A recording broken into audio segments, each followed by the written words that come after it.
নমস্কার, সিদ্ধেশ্বর জ্যোতিষ কেন্দ্রের অফিসিয়াল পেজে আপনাদের সকলকে স্বাগত। আমি বাস্তু কনসালটেন্ট এবং নিউমারোলজিস্ট পিনাকি গাঙ্গুলি রয়েছি আপনাদের সাথে। আজকে আমরা আলোচনা করব বাস্তুতে টয়লেটের সঠিক জায়গা কোনটা। আমাদের বাস্তুতে যে উত্তর পশ্চিম দিকটি রয়েছে সেই স্থানটিতে আমরা টয়লেট নির্মাণ করতে পারি। যদি কারো উত্তর পশ্চিম দিকে জায়গা না থাকে সেক্ষেত্রে তিনি পশ্চিম দিকে টয়লেট নির্মাণ করতে পারেন। অর্থাৎ উত্তর পশ্চিম এবং পশ্চিম এই দুটি দিককে আমরা টয়লেট নির্মাণের জন্য সিলেক্ট করতে পারি। এর সঙ্গে আরও আনুষঙ্গিক কয়েকটা ব্যাপার আমাদের মাথায় রাখতে হবে। আমাদেরকে সবসময় টয়লেট নিট অ্যান্ড ক্লিন রাখতে হবে।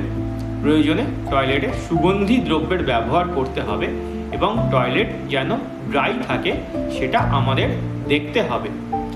টয়লেটে আমরা যে জলের কলগুলো ইনস্টলেশন করব সেই কলগুলো যেন পূর্ব, উত্তর এবং উত্তর পূর্ব দিকে হয় সেই ব্যাপারটি আমাদের খেয়াল রাখতে হবে। তাছাড়াও টয়লেটে আমরা যখন কোমোড ইনস্টলেশন করব তখন আমাদের একটা জিনিস খেয়াল রাখতে হবে, কোমোড ইউজ করার সময় যেন আমাদের মুখটা দক্ষিণ মুখ থাকে।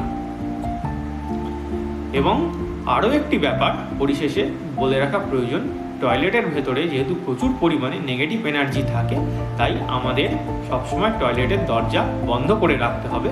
টয়লেটের দরজা যেন কোনো সময় খোলা না থাকে সেই ব্যাপারে খেয়াল রাখতে হবে।